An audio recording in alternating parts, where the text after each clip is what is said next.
असताना आपल्याला ज्या अडचणी येतात किंवा काम करण्याच्या आधी आपल्याला त्या अडचणी सुद्धा माहिती असणं गरजेचं आहे. जर आपल्याला त्या अडचणीच माहिती नसतील, तर आपण काम करू शकत नाही. हे प्रत्येकाने लक्षात घेणं गरजेचं आहे. म्हणजे उदाहरणार्थ एखाद्या कामगाराचा जर आपण प्रश्न सोडवत असेल, तर ते कामगाराचा प्रश्न आणि पहिल्यांदा आपल्याला हे माहिती पाहिजे, की एखादा समजा उदाहरणार्थ कामगाराचा प्रश्न आपण घेतोय, तर कामगाराचा प्रश्न आपण कुठून सोडवणार? तो पोलिस स्टेशनला जाऊन उपयोगात नाही. तो तहसीलदारकडे जाऊन उपयोगात नाही. कलेक्टरकडे जाऊन उपयोगात नाही.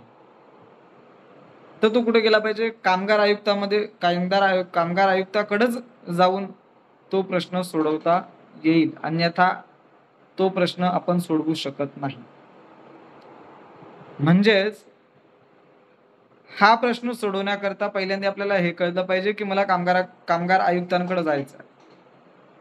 मला कुठल्याही माझी कितीही ओळख पोलिस स्टेशनला असेल किंवा अधिकाऱ्यांशी असेल, प्रशासकीय अधिकाऱ्यांशी असेल, शासकीय अधिकाऱ्यांशी असेल, ते कोणीही आपला हा प्रश्न सोडवू शकत नाही. म्हणून पहिल्यांदा आपल्याला हे माहिती पाहिजे, की कुठल्या प्रकरणातला हा प्रश्न आहे किंवा जे आपल्याकडे आलेली तक्रार आहे किंवा आपल्याकडे आलेला प्रश्न आहे, हा कुठल्या प्रकारातला आहे, हे पहिल्यांदा आपण अभ्यास केला पाहिजे. आपल्याला माहिती असणं गरजेचं आहे. अभ्यास करणं इन द सेन्स आपल्याला ते माहिती असणं गरजेचं आहे. कारण जर आपण मानवाधिकारचं काम करतोय, समाजसेवा म्हणून आपण जर काम करतोय, तर आपल्याला ह्या सगळ्या गोष्टी अ, प्रश्न किंवा एखादा तक्रार घेऊन आल्या-आल्या आपल्याला ते लगेच कळलं पाहिजे, की संबंधित प्रकरण कुठल्या क्षेत्रातलं आहे, कुठल्या प्रकरणातलं आहे. ठीक आहे. जसं आता मी कामगाराचा प्रश्न सांगितला. तर ते आपल्याला कळलं पाहिजे, की हा प्रश्न आपल्याला कामगार आयुक्तांकडे जाऊनच सुटणार आहे. इतर ठिकाणी सुटणार नाही. बरोबर. कारण बऱ्याचशा ठिकाणी अशा केसेस बघायला मिळतात. आता 2 महिन्यांपासून मी एक प्रकरण आमच्या परिसरामध्ये पाहिलं. महिला होत्या, काही तरुणी होत्या, काही एका कंपनीमध्ये काम करतायत आणि ना त्यांना पी-एफ मला कालच अशी माहिती मिळाली, की ना पी-एफ मिळत ना काहीच नाही. त्यांचा पगार वेळेवर मिळत नाही किंवा अर्धवट पगार दिला जातो. अशा बऱ्याचशा काही गोष्टी आहेत. कारण मला स्वतः एका पोलिसाने विचारलं. माझ्याकडनं ते माहिती घेत होते, की कमीत कमी किती पेमेंट दिला पाहिजे? कमीत कमी एका व्यक्तीला सगळ्यात कमी किती पेमेंट असतो? गव्हर्नमेंटच्या रूलनुसार किंवा लॉ एंड ऑर्डर काय म्हणते, की गव्हर्नमेंटच्या रूल्स रेग्युलेशन्सनुसार कमीत कमी पगार किती द्यायला पाहिजे? अशा बऱ्याचशा गोष्टी त्यांनी मला विचारल्यानंतर मी त्यांना सहज थोडंसं विचारलं. पण माझ्या कानावर काही ती गोष्ट आधीपासून होती म्हणून मी त्यांना सहज विचारलं, की अशा-अशा प्रकारची केस होती, तीच केस आहे का? म्हणले, "हां." म्हटलं, "मग जर मी जेव्हा तक्रार घडली त्यावेळेत मी त्या ठिकाणी उपस्थित होतो, तर मग त्यांनी माझ्याकडे यायला पाहिजे होतं, का नाही आलं? आणि असा प्रश्न सुटणार नाही. पोलिसांच्या माध्यमातूनही सुटणार नाही किंवा पत्रकारांच्या माध्यमातूनही सुटणार नाही किंवा कितीही आवाज उठवला तरी ते सुटणार नाही. ही तक्रार तुम्हाला कामगार आयुक्तांकडे घेऊन जावीच लागेल, तर ते सुटू शकते." प्रकरण चिघळलं. प्रकरण चिघळल्यानंतर थोडं त्या मालकाने महिला होती मालक, वयस्कर होती. काहीतरी गाडीचं इकडं-तिकडं झालं आणि त्याच्यावर म्हणजे तिने थोडीशी गाडी पुढे घेतली असेल. कामगारांनी त्यांच्यावर गुन्हा दाखल करण्याची मागणी केली, की आमच्यावर गाडी अंगावर घातली. आता ती महिला महिला मालक आहे आणि ती वयोवृद्ध आहे. तिच्यावर गुन्हा दाखल होऊ शकत नाही कायद्यानुसार. म्हणजे अशा बऱ्याचशा काही गोष्टी असतात. तर पहिल्यांदा आता 2 महिने त्या घटनेला झाले. मी पोलिसांनाही तेच म्हटलं, की हे प्रकरण असं सुटणार आहे का? ह्याच्यावर तोडगा कोण काढू शकतो? जर त्या कंपनीला जर का व्यवस्थित पगार द्यायचा असेल किंवा ज्या काही सुविधा असतात कामगारांच्या, त्या द्यायच्या असतील, तर ह्या सगळ्या गोष्टी कुठून होतात? यांच्यावर दबाव आणण्याचं काम कोण करू शकतं? ना राजकीय व्यक्ती आणू शकत, ना पोलीस आणू शकत, ना इतर कुठला अधिकारी आणू शकत. हे फक्त कामगार आयुक्त करू शकतो. कारण त्या कारखान्याची जी परवानगी असेल किंवा कामगारांसंदर्भातले काही प्रश्न असतील, तर या सगळ्याचं काम हे कामगार आयुक्त करत असतात. आणि त्यांनी जोपर्यंत यांच्या विरोधात आवाज उठवला नाही किंवा यांच्या विरोधात काही बोलले नाही, तोपर्यंत काहीच होणार नाही. ही वस्तुस्थिती आहे. तर ह्या गोष्टी आपल्याला माहिती असणं गरजेचं आहे. हे एक मी उदाहरण सांगितलं जस्ट आत्ता काल परवा घडलेली घटना होती. म्हणजेच आपण कुठलंही काम करत असताना पहिल्यांदा आपण हे लक्षात घेतलं पाहिजे, की हे प्रकरण कुठल्या क्षेत्रातलं आहे आणि मला कुठल्या अधिकाऱ्यांकडे जावं लागेल. काही दिवसांपूर्वी माझ्याकडे एक तक्रार आलेली आहे. ती अजूनपर्यंत मी पेंडिंग ठेवलेली आहे. तर ती तक्रार अशी होती की भूसंपादनाचा आहे, म्हणजे रेव्हेन्यूचा तो विषय होता. आता रेव्हेन्यूचा विषय असल्यानंतर, महसूलचा विषय असल्यानंतर हा प्रकरण कुठे जायला पाहिजे? एकतर तहसीलदार, एकतर एस-डी-ओ, ज्याला आपण प्रांत म्हणतो. त्या व्यक्तीचे एक गॅस लाईन गेलेली होती. व्यक्तीला आधी पैसे आलेले होते.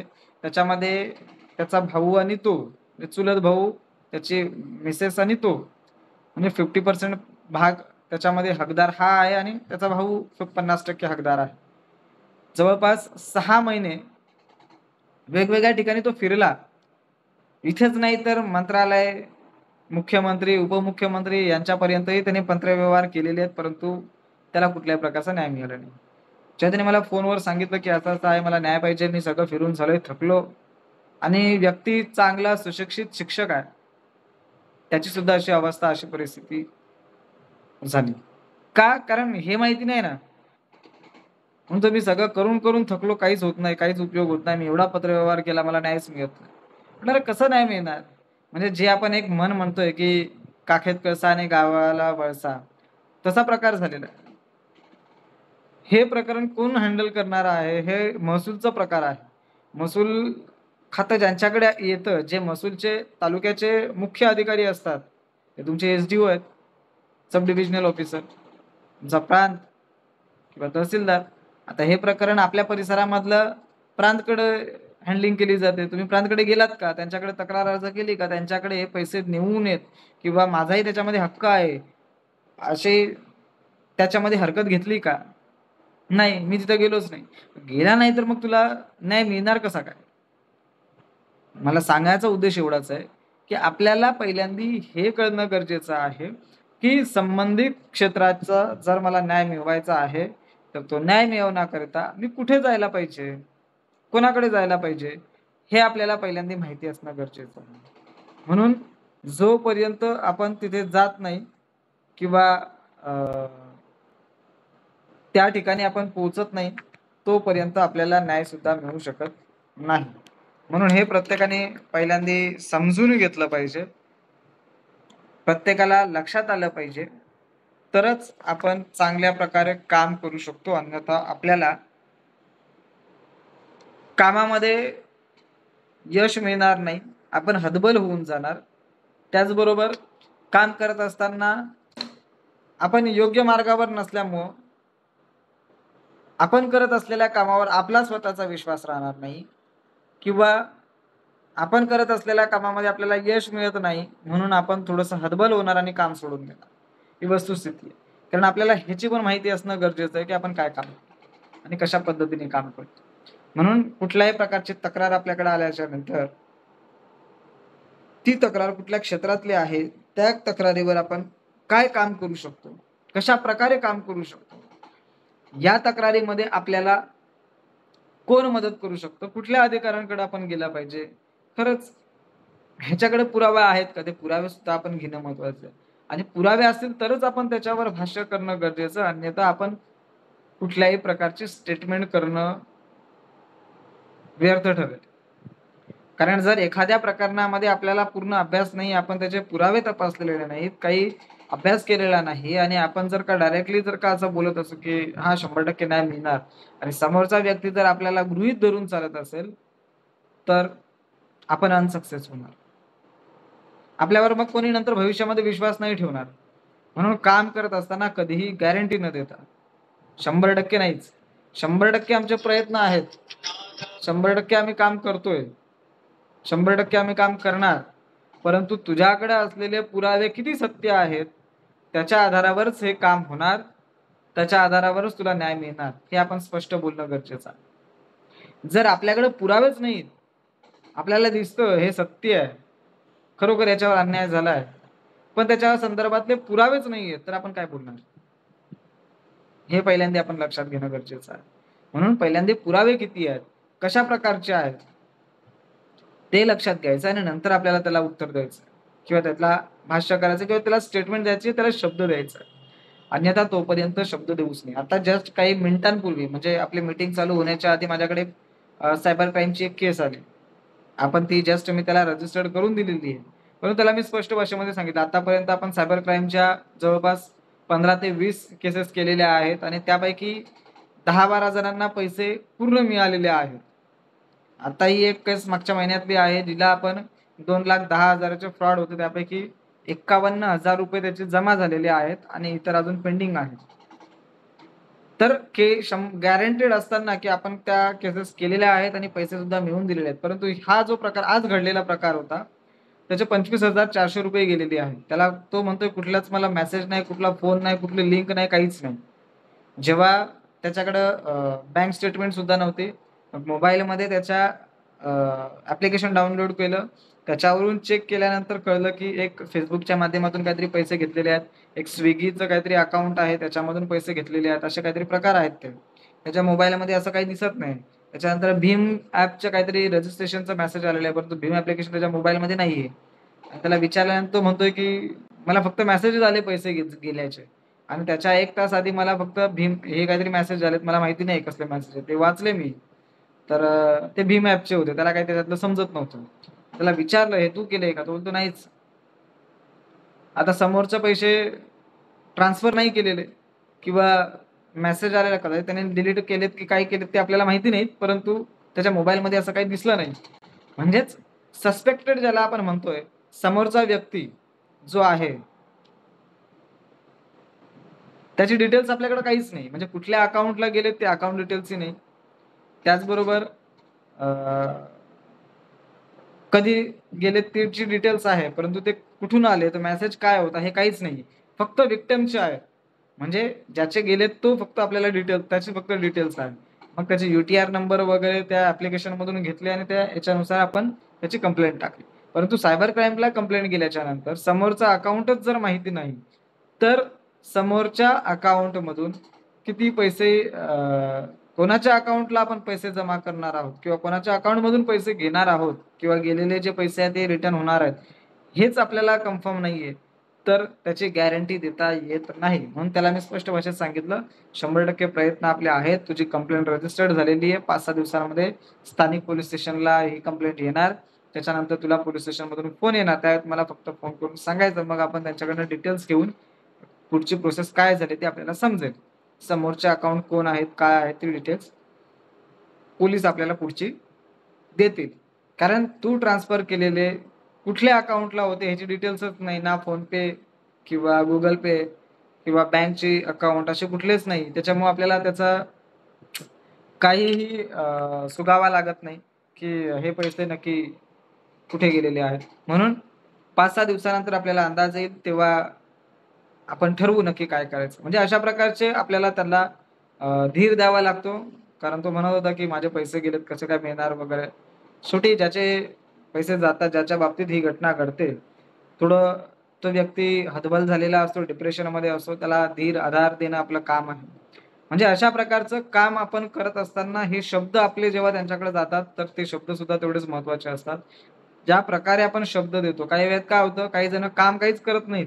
परंतु समोरच्या व्यक्तीला असे काही शब्द देतात, की ती व्यक्ती थोडीशी कुठेतरी त्याला धरून विश्वासात येते आणि अतिविश्वास ठेवते, की या व्यक्तीकडून मला म्हणजे अपेक्षा ठेवते. विश्वास म्हणण्यापेक्षा अपेक्षा ठेवते, की या व्यक्तीकडून मला खरंच न्याय मिळेल आणि पैसे मिळवू. माझ्या बाबतीत घडलेल्या घटना सोडवल्या जातील आणि मला न्याय मिळेल. परंतु ती व्यक्ती कुठल्याही प्रकारचं काही करत नाही. फक्त बडबड करत असते आणि मग अशा वेळेमध्ये काय होतं, की संबंधित व्यक्तीला जेव्हा न्याय मिळत नाही, तेव्हा ती व्यक्ती हतबल होते, नैराश्यतेमध्ये जाते आणि पुढचं टोकाचं पाऊल सुद्धा उचलण्याची शक्यता नाकारता येत नसते. म्हणून अशा प्रकारचं आपल्याला काम करायचं नाही. तर ते काम करत असताना पहिल्यांदा त्याची शहानिशा आपण करणं गरजेचं आहे. म्हणून आपले जेवढे पदाधिकारी असतील मानवाधिकारचे, त्या प्रत्येकाला आपण WhatsAppच्या ग्रुपमध्ये आपण स्पष्ट सांगतो, तुमच्याकडे आलेलं काम, तुमच्याकडे आलेली तक्रार, ज्या प्रकारची असेल, ज्या पद्धतीची असेल, ती संपूर्ण माहिती आपल्या ग्रुपवर किंवा वैयक्तिक मला फोन केला, मी फोनवर नसेल, तर WhatsAppच्या आपल्या ग्रुपवर जरी टाकली, तरी जसं मला वेळ मिळेल त्याच्यावर नक्कीच मार्गदर्शन करण्याचा प्रयत्न करेल. जेणेकरून आपल्याकडनं चुकीचा शब्द जाता कामा नये, आपल्याकडनं चुकीची माहिती कोणाला जाता कामा नये किंवा आपल्याकडनं चुकीच्या अपेक्षा लोकांकडे जाता कामा नये. म्हणून हे याचा आपण पहिल्यांदा पाठपुरावा कारण काय होतं मी सुरुवातीला जसं म्हटलं, की आपण एखादं काम करत असताना आपल्याला जर उत्तर नाही मिळालं किंवा आपण अनसक्सेस झालो, तर मग आपण थोडंसं हतबल होतो किंवा आपण थोडंसं "अरे बापरे! माझी कामं होत नाहीत" किंवा "मी अनसक्सेस झालो." अशा प्रकारचं आपल्याला सुद्धा वाटतं. मग आपल्याला काम करायला थोडंसं कुठेतरी दुखावलं जातं. म्हणून असं होता कामा नये. म्हणून त्याचा अभ्यास आपल्याला झाला पाहिजे किंवा आपल्याला अभ्यास असला पाहिजे.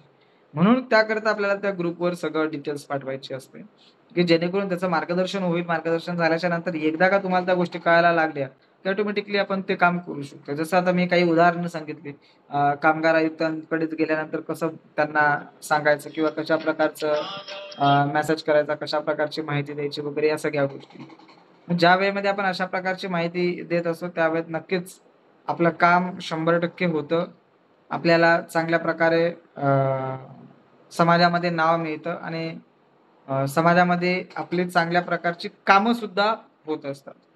म्हणून हे काम व्यवस्थित, लक्षपूर्वक, जाणीवपूर्वक आपल्याला करणं गरजेचं आहे. त्याचबरोबर आपण काम करत असताना आपल्या सोबत इतर लोकं असतात किंवा आपल्या संपर्कामध्ये काही लोकं असतात. त्यांना सुद्धा आपल्याला सोबत घेऊन काम करायचं आहे. त्यांना जॉइन करा आपल्या मानवाधिकारच्या सोबत. जसं आता सांगितलं, की 15 ऑगस्टपर्यंत आपण कमी चार्जेसमध्ये जॉइनिंग करून घेतोय. तर जास्तीत जास्त आपल्या परिसरामध्ये, आपल्या तालुक्यामध्ये इतरांना कसं जॉइन करता येईल ते सुद्धा प्रत्येकाने बघा. जेणेकरून आपले मानवाधिकार मध्ये जास्तीत जास्त आपल्याला सहकारी म्हणून आपल्यासोबत काम करायला आणखीन इतरही जॉइन होतील. ठीक आहे. तर थोडंसं मला पण इमर्जन्सी काम आहे दुसरं. त्याच्यामुळं आज आपण जास्त काही विषय घेणार नाही. पुढच्या रविवारी आपण बी-एन-एसचे काही कलम सुद्धा घेणार आहोत. तर किमान बाहेरच्या लोकांसाठी नाही, परंतु आपल्या मानवाधिकारचे जेवढे पदाधिकारी आहेत, आपल्याला सुद्धा कायदा माहिती पाहिजे. आपण सुद्धा मला वाटतं मागच्या मीटिंगमध्ये मी सांगितलं होतं, आपण प्रत्येक जण आपले मानवाधिकारचा पदाधिकारी झालो, याचाच अर्थ आपण पत्रकार आहोत, आपण समाजसेवक आहोत, आपण सामाजिक कार्यकर्ता आहोत, आपण माहिती अधिकार कार्यकर्ता आहोत, आपण वकील आहोत, आपण पोलीस आहोत, आपण संरक्षक आहोत. हे प्रत्येकाने लक्षात ठेवणं गरजेचं आहे. सगळं आपण आहोत म्हणजे आपले मानवाधिकार आहे.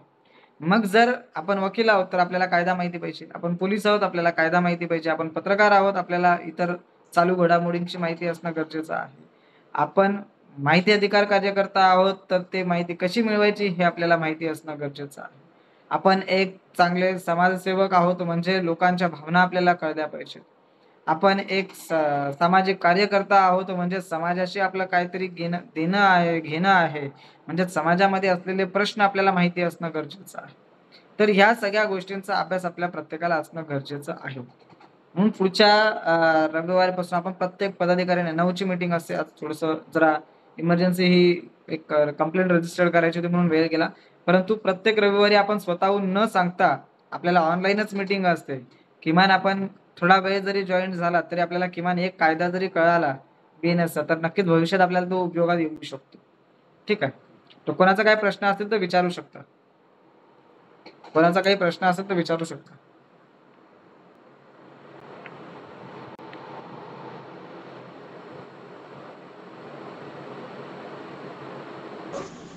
हॅलो सर, अक्षय काय बोललो. हॅलो हां, बोला ना. हॅलो सर, ते मागे आपलं बोलणं झालं म्हणजे आपण जे ते पाण्यासंदर्भात जे आपण बोललो होतो ना तुम्ही, तर ते सॉल्व्ह झालंय. म्हणजे मी पण थोडं म्हणजे गावाला गेलो होतो, त्यामुळे मला मला 2 दिवस आधी कळलं. म्हणजे चालेल. मी म्हणजे लेटर न टाकता आपल्याला आपल्या मानवाधिकार नावानेच त्यांनी. Okay, okay. चांगलं आहे, चांगलं मी आहे. त्यांना बोललो फक्त की सर असं तुम्हाला लेटर टाकून वगैरे करावं लागेल. तर त्यांनी म्हणजे ते न करता ते नगरसेवकांचे पण लेटर गेलं होतं तिकडे. मी त्यांना पण रिक्वेस्ट केली की सर असं इथं लेडीज लोकांना प्रॉब्लेम आहे. तर त्यानंतर त्यांनी आपल्या मानवाधिकार आणि दोघांच्या संगनमताने त्यांनी 2 टाइम पाणी येतं. आधी 1 टाइम पाणी येतं, आता 2 टाइम, सकाळी पण येतं, संध्याकाळी पण येतं. अच्छा. ओके. म्हणजे तेवढं एक आपल्या मानवाधिकारच्या नावाने पण म्हणजे होऊ शकतं काम. आपण कॉन्फिडन्सली तिकडे जर हो, बोललो तर हो. तुम्ही नक्कीच, ज्या नक्कीच. जे आता इतर परिसरातले लोकं होती किंवा तुमच्या सोसायटीमधली जी लोकं होती, तर त्या हम्म. प्रत्येकाला त्यांच्याकडनं एक तुमच्या नावाचं एक पत्र घ्या, की अ, असं-असं काम केलं त्याबद्दल आभार म्हणून. अच्छा अच्छा, ठीक आहे, चालेल. जेणेकरून तुम्हाला भविष्यामध्ये त्याचा उपयोग होऊ शकतो. ओके ओके सर, ठीक आहे. आणखीन कोणाचा काही प्रश्न?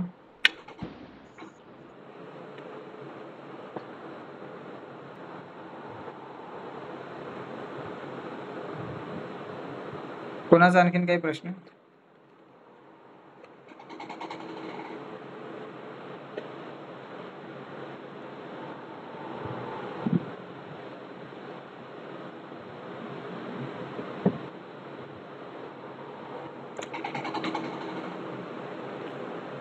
कोणाचा प्रश्न असेल काही तर विचारा. नवीन काही पदाधिकारी आहेत, नवीन पदाधिकाऱ्यांचा काही प्रश्न असेल?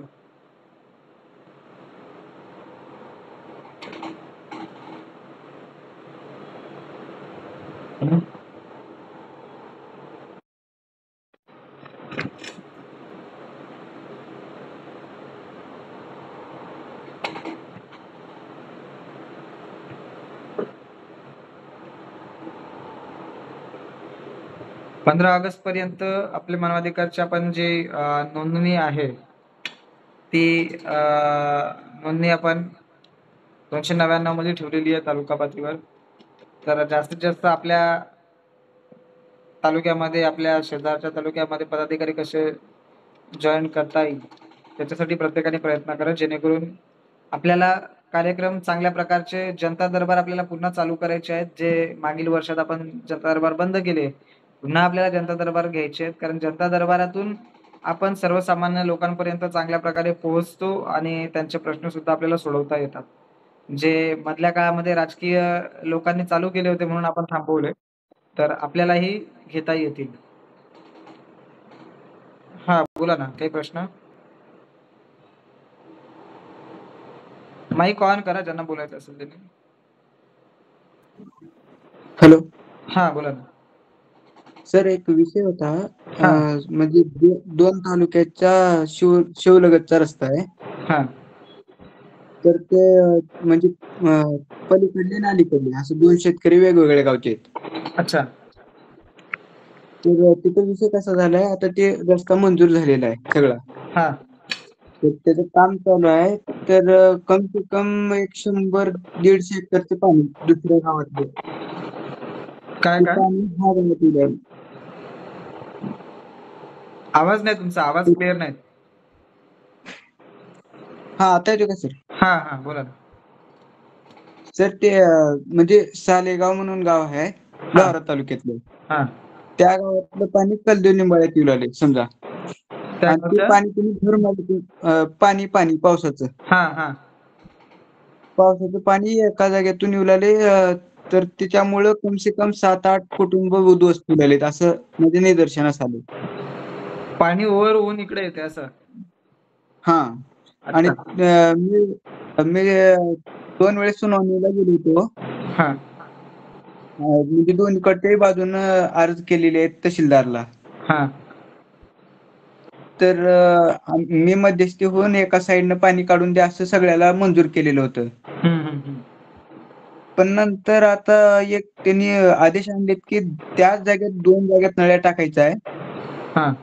आणि पहिलं तुम्ही जी बैठक केलेली आहे त्याचं काहीच सांगितलं नाही. आणि त्याचा आपल्यापाशी व्हिडिओ आहे सध्या. मंडळ अधिकारी येऊन पंचनामा केलेला होता. हा. मग आता 2 जागेत जर पूल टाकायचं म्हणलं तर खरंच वस्तुस्थिती अशी आहे की तिथं एक 7-8 कुटुंब उद्ध्वस्त होतील. म्हणजे अच्छा. आता खरं बघायला गेलं तर एक विहीर अर्धी पूर्ण गाळानं भरलेली आहे. हा. शेततळ अर्ध भरलेलं आहे. मग त्यांचं मत आहे की एका बाजूने जाऊ द्या पाणी, आमची काय हरकत नाही एका साईडनं पाणी काढून दिलं तर. नाही म्हटलं तर जुनं जसं पाणी ओव्हरफ्लो होऊन जात होतं हा. मागच्या बाजूचं, तर त्या बाजूला बी तुम्ही एखादं पूल टाका आणि पुढच्या बाजूला एखादं पूल टाका. म्हणजे जेणेकरून तो पाण्याचा प्रवाह जो जास्त येतोय आता सध्या अच्छा. तो कमी प्रमाणात येईल. मग तो जो प्रवाह जो होता, जो नाला जो होता, तो पहिल्यापासून आहे की नंतर बनलेला आहे? नंतर बनवलेला आहे सर. अच्छा, घर ती आधीपासूनची आहेत? नाही नाही, हे शिवरस्त्याचा विषय आहे सर. शिवरस्ता म्हणजे समजला नाही. शिवरस्ता म्हणजे ह्या गावचं आणि त्या गावचं असं दोन्ही गाव, म्हणजे अलीकडल्या बाजूला एक गाव आणि पलीकडल्या बाजूला एक गाव माझा आणि प्रश्न असा त्याच्यामधून होता, गेलेला रस्ता. म्हणजे 2 गावांना जोडणारा रस्ता होता ना तो? हा. आणि त्याच्या बाजूला तो नाला असेल? ते नाला जे आहे की नाही ते नालाच काढलेले नाहीत. म्हणजे जे रस्ता घेतले कॉन्ट्रॅक्टदार जे आहे हा ते सालेगावचं आहे. त्याला म्हणजे नालाच नव्हता. संबंधित शेतकरी त्याच्या असं पावणेरावळे काहीतरी आहेत बहुतेक. ते त्यांनी नालच करू दिली त्याला. अच्छा. मग तिथं तहसील म्हणजे मंडळ अधिकारी येऊन बी काही केलं नाही. मग मी मंडळ अधिकाऱ्याला बोललो की रोड झालं तर 2 फुटाची नाली असते. त्या रस्त्याचं टेंडर जे असेल ना, हा त्या टेंडरची कॉपी काढा, त्याच्यामध्ये उल्लेख केलेला असेल. हा हा हा त्याच्यावरून पुढची गोष्ट लक्षात येईल की त्या टेंडरमध्ये नक्की नाला कुठल्या बाजूने होता.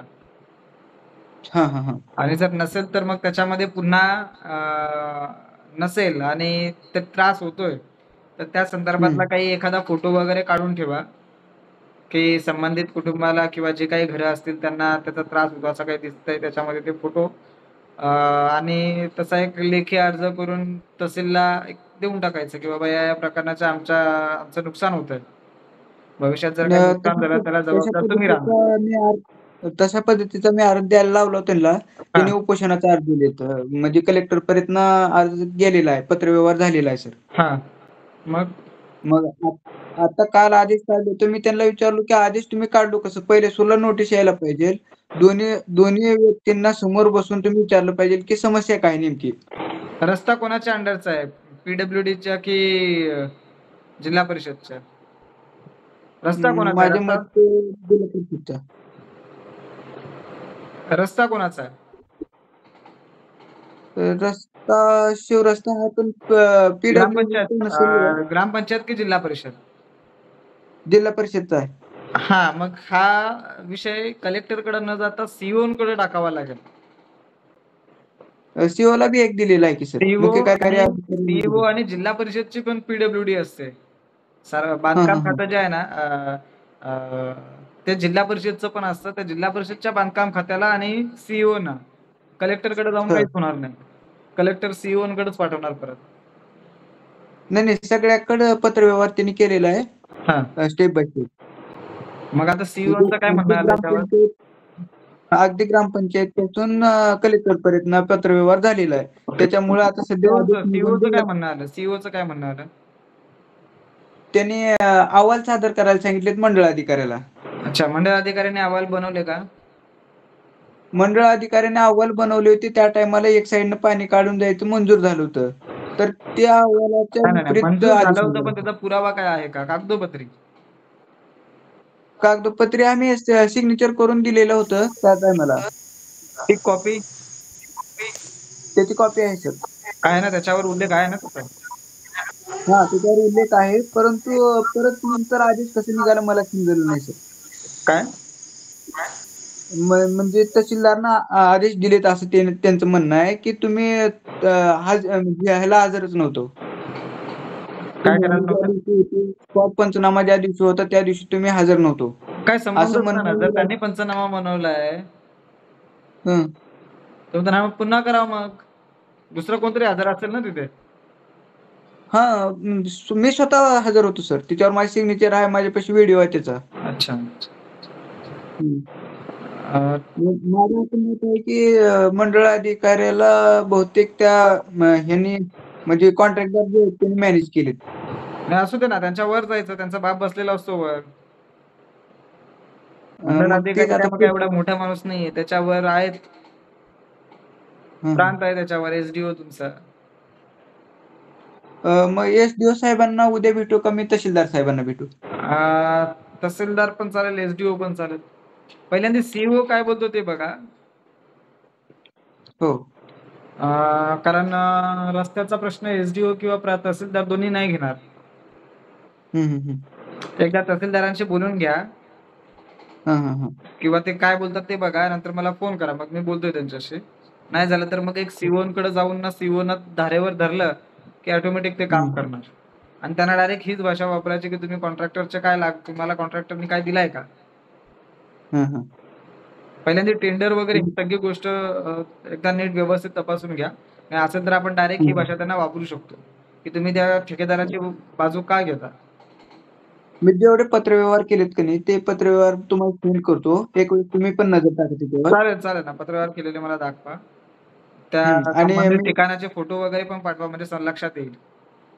हो आणि मी जुना जे नकाशा होता म्हणजे पहिलं जसं पाणी जात होतं त्या पाण्याचा म्हणजे फ्लोर कशा बाजूने जात होता ते सगळं काढून घेतले.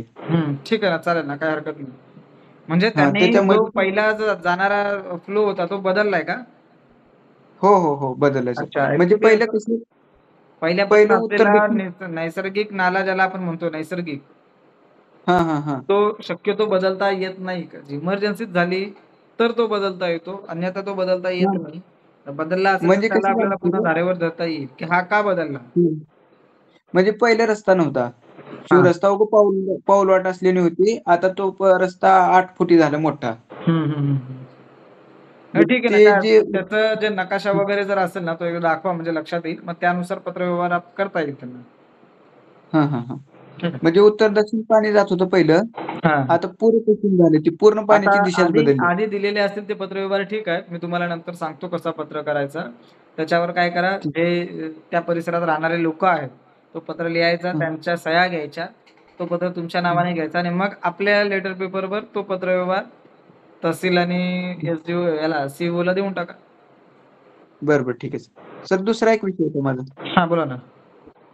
ते बायोमेट्रिक हजेरी प्रणाली आमच्या इकडे चालू नाही अजून कुठंच. 2 वर्षांपूर्वी आपल्या मनोधिकारच्या माध्यमातून आपण महाराष्ट्रातल्या सगळ्या जिल्ह्यांमध्ये करण्याचा आपण पत्रव्यवहार केले होते. अ, हं, त्यापैकी बऱ्याच जिल्ह्यांमध्ये झालं, पण बऱ्याचशा जिल्ह्यांमध्ये नाही झालं. हं, काही जिल्ह्यांमध्ये चालू आहे, काही जिल्ह्यांमध्ये नाही, काही जिल्ह्यांमध्ये चालू झालं, पण नंतर परत बंद केलं.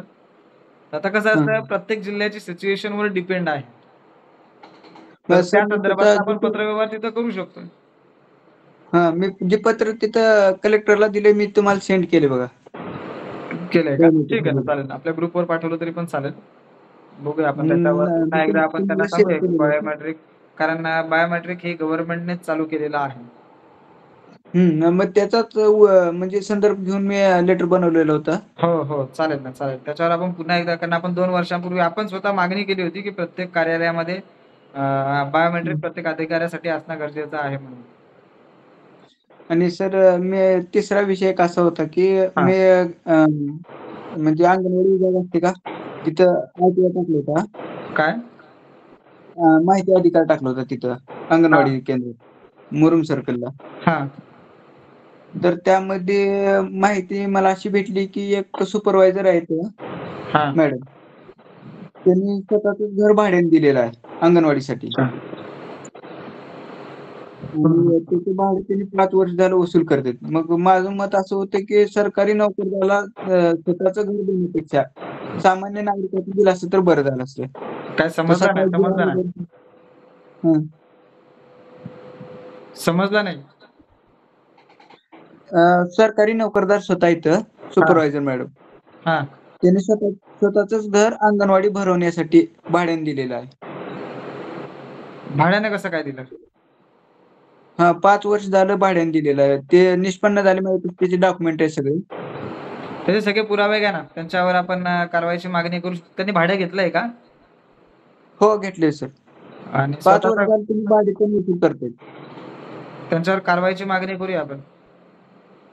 मी तुम्हाला ती पण डॉक्युमेंट सेंड करतो आता लगेच. आपल्या हं. ग्रुपला म्हटलं तर ग्रुपला मी टाकू शकतो हो, लगेच. ग्रुपवरच टाका. आपण त्याच्यावर चर्चा करूया आणि त्यांचं प्रकरण आहे ना अ, हं. वर पाठवून देऊया. ठीक आहे. त्यांचं थँक यू पद सर. जाईल, त्यांची नोकरी जाईल. कारण सरकारी अधिकाऱ्याला असं करता येत नाही. ते करता येत नाही मला माहिती आहे. परंतु त्याचा जी-आर तेन मला काही सापडना झालंय सर. चालेल. काही हरकत नाही. ठीक आहे. हो. आणखीन कोणाचा काही थँक प्रश्न? यू.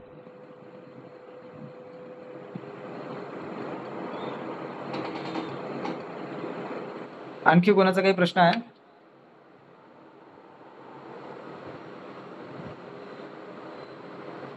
अ, ठीक आहे, काही हरकत नाही. काही असतील तर प्रश्न ग्रुपवर मांडू शकता. पुढच्या मीटिंगमध्ये आपण घेऊया. ठीक आहे.